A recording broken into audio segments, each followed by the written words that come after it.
Mga kautang, pag-uusapan agad natin ngayon itong utangan na 3,000 agad yung ma-approve dito at babayaran mo ng 3,200.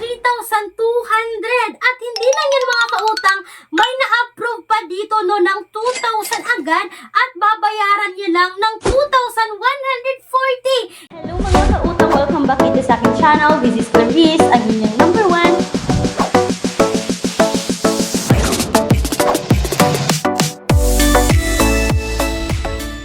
Yan yung pag-uusapan natin sa loob ng video na to, kung may hidden charges nga ba ang loan application na to at kailan siya babayaran mga kautang. But bago yan mga kautang, no, itong utangan na ito na pag-uusapan natin ngayon ay makikita sa Google Play Store, sa App Store or sa V-App Store. So kailangan yung i-install, kailangan yung i-download. So kung ayaw nyo mag-install, ayaw nyo mag-download mga kautang, kasi nanghihingi sila ng permission na ma-access yung phones natin kung ayaw natin sa ganito, katulad ko mga kautang, kasi nga makukuha nila yung contact list, yung phone storage natin. May mga alternatives naman tayo na apply direct website, hindi kailangan i-install, hindi kailangan i-download mga kautang, at lalong-lalo na hindi auto-decline. So, tatawagan ka pa ng mga alternatives na babanggitin natin o makikita nyo ngayon sa description box or sa pen comment section ng video na to bago kayo ma-decline or ma-approve sa utangan na ito. At mga kautang, speaking po sa mga nagabanggit ko ng mga utangan na to,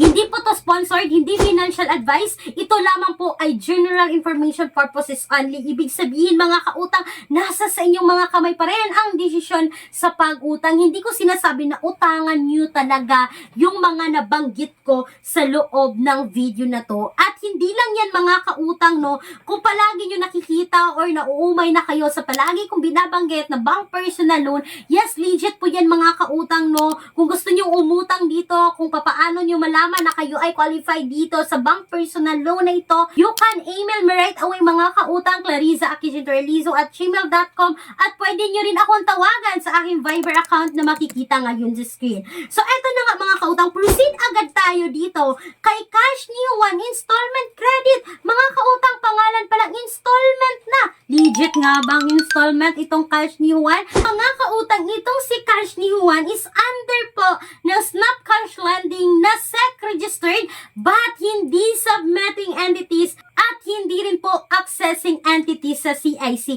So mga kautang, as you can see sa screen, noong April 2, 2025, sabi ng isang commenter dito, the service fee is way too high for a short-term loan. I applied 3,000 at mga kautang, yung ma-receive nyo lang dito is 1,745 at kailangan yung bayaran ng 3,200. Nako mga kautang, ang napaka hindi maganda dito, itong loan application na to is sobrang laki po ng deduction. Nakalain yung mga kautang, sa 3,000, 1,745 lang, meron agad deduction na 1,255 plus yung interest na 200 rito. Sabi rin ng isang commenter mga kautang, noong March 20, 2025, sabi niya 2,000 daw yung loan amount niya dito, but yung na-receive niya mga kautang is 1,000 at babayaran niya ng 2,140. At hindi niyo alam mga kautang, no, 1,140 rin. So malaki pa yung tubo sa nakuha niya. So ano ba to, Cash New One? At mga kautang, no, sabi ng isang commenter dito, legit naman talaga siya na installment, pero every 7 days yung interval at 2 installment lang. So ibig sabihin 14 days lang itong installment mga kautang, every 7 days yung interval sa pagbayad. Yan po ay comment niya noong January 16, 2025 mga kautang, no. At sabi niya dito, mas better pa rin daw si Humanhad, si Tala, si Bilis, si Mabilis Cash, Maya Loan, GCash Loan, S-Loan at Home Credit. So ang dami niyang binigay na mga alternatives mga kautang, and okay rin naman itong mga nabanggit niya na mga alternatives. At hindi lang yan mga kautang, no, ang dami ko pang sobrang nabasa talaga dito na ang daming na-approve sa utangan na ito. So kung kayo po ay na-offera ng 1,000 dito, ito na may comment noong March 16, 2025, yung ma-receive mo na lang daw mga kautang is 550 at babayaran mo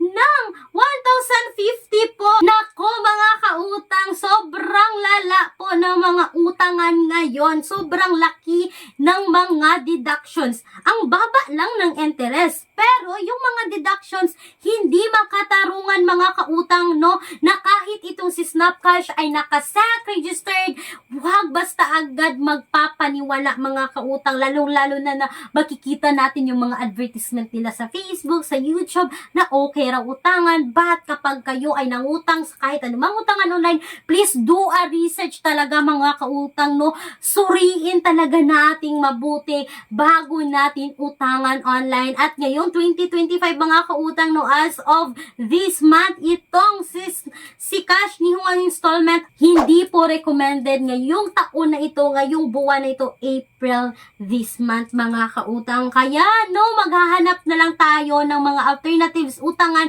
kung talagang nakakailanganin talaga nating umutang. Mga kautang, no, hindi naman masama yung pag-utang, but make sure lang na uutang tayo, no, yung sobrang kailangan na talaga natin. Hindi yung uutang din tayo para ipangbayad din sa utang or ipangbili ng luho or ipangbili sa Shopee, pangbayad sa Shopee. Naku mga kautang, wag. So sana po ay nakatulong itong quick review ngayon mga kautang about kay Cash ni Juan installment nga siya, pero every 7 days naman yung pabayad sa loob ng 14 days. Pero hindi pa rin siya recommended sa laki ng deductions dito mga kautang. For me mga kautang, hindi po ito recommended ngayong taong ito. Once again, this is Clarice, ang inyong number 1 pala utang, dahil utang is life. Bye bye bye mga kautang!